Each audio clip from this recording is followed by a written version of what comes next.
चलो खुदावंद आपको बरकत दे। Good morning. आज हम देखेंगे बाइबल मुक़द्दस में से एक स्टोरी जिसका उन्वान है खुदावंद का अजीम वादा। आइए हम इस स्टोरी को देखते हैं।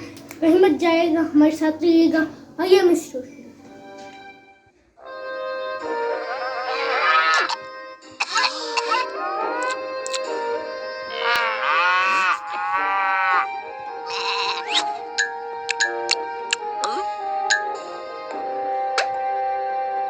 और खुदावंद ने इब्राहिम से कहा कि तू अपने वतन और अपने नातेदारों के बीच से और अपने बाप के घर से निकलकर उस मुल्क में जा जो मैं तुझे दिखाऊंगा।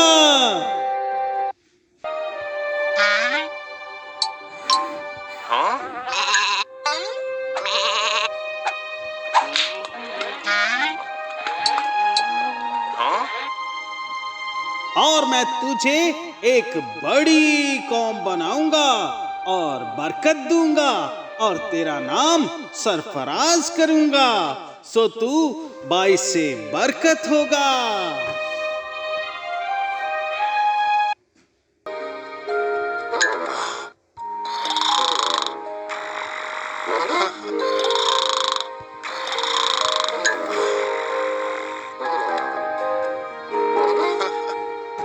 और खुदा उसको बाहर ले गया और कहा कि अब आसमान की तरफ निगाह कर और अगर तू सितारों को गिन सकता है तो गिन।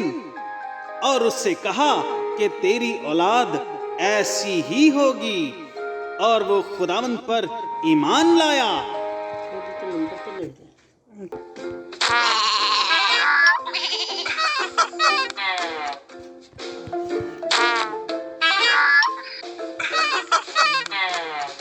और इब्राहिम ने अपनी बीवी सारी और अपने भतीजे लूत को और सब माल को जो उन्होंने जमा किया था और उन आदमियों को जो उनको हारान में मिल गए थे साथ लिया और वो कनान को रवाना हुए।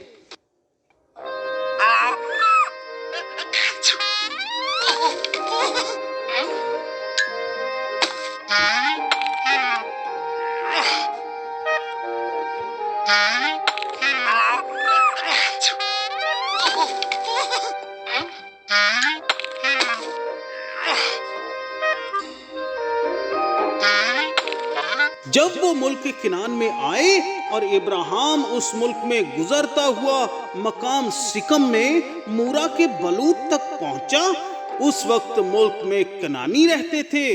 तब खुदावंद ने इब्राहिम को दिखाई देकर कहा कि यही मुल्क मैं तेरी नस्ल को दूंगा। और उसने वहां खुदावंद के लिए जो उसे दिखाई दिया था एक कुर्बानगाह बनाई।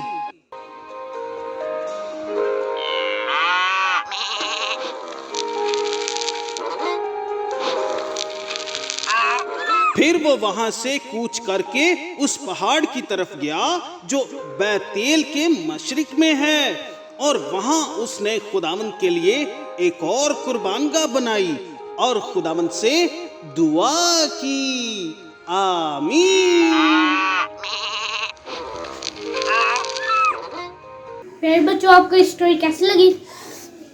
अगर इस स्टोरी में हमने देखा कि खुदा अपने वतन से वादा कर रहा है, अगली स्टोरी में हम देखेंगे कि खुदा अपने वादे को कैसे पूरा करता है। अगर आपको ये वीडियो अच्छी लगी लाइक करें, शेयर करें और अपने दोस्तों के साथ भी करें। अगली स्टोरी में आपसे फिर मुलाकात। God bless you. बाय।